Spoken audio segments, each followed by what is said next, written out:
இன்று வேதம் வாசித்தீர்களா? வாசிக்கலாம் வாங்க. மத்தேயு 2ஆம் அதிகாரம்.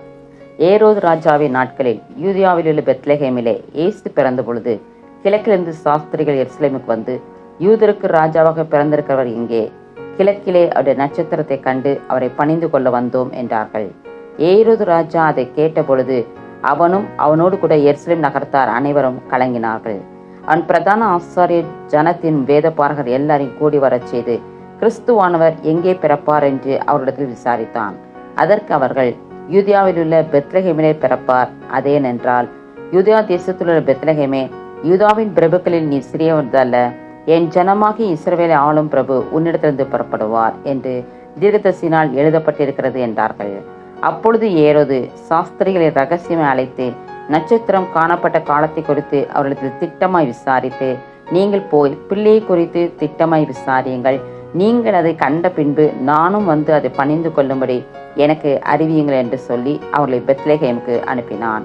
ராஜா சொன்னதை அவர்கள் கேட்டு போகையில், இதோ அவர்கள் கிழக்கிலே கண்ட நட்சத்திரம் பிள்ளை இருந்த ஸ்தலத்திற்கு மேல் வந்து நிற்கும் வரைக்கும் அவர்களுக்கு முன் சென்றது.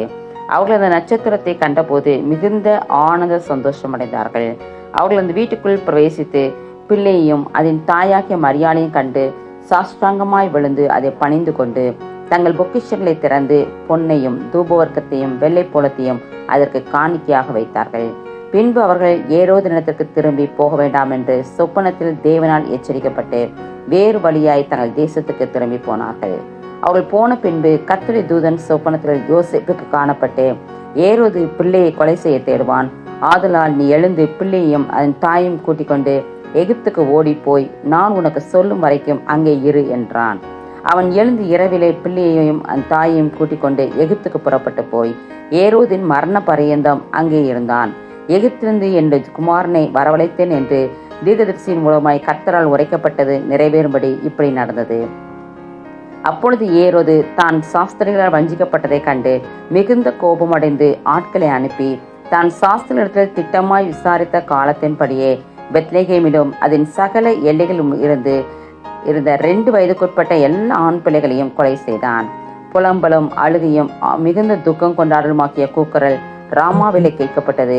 ராகேல் தன் பிள்ளைகளுக்காக அழுது அவர்கள் இல்லாதபடியால் ஆறுதல் அடையாதிருக்கிறாள் என்று எரேமியா தீர்க்கதரிசியினால் உரைக்கப்பட்டது அப்பொழுது நிறைவேறிற்று. ஏரோது இறந்த பின்பு கர்த்தருடைய தூதன் எகிப்திலே யோசேப்புக்கு சொப்பனத்தில் காணப்பட்டு, நீ எழுந்து பிள்ளையையும் அதன் தாயையும் கூட்டிக் கொண்டு இஸ்ரவேல் தேசத்துக்கு போ, பிள்ளையின் பிராணனை வாங்க தேடினவர்கள் இறந்து போனார்கள் என்றான்.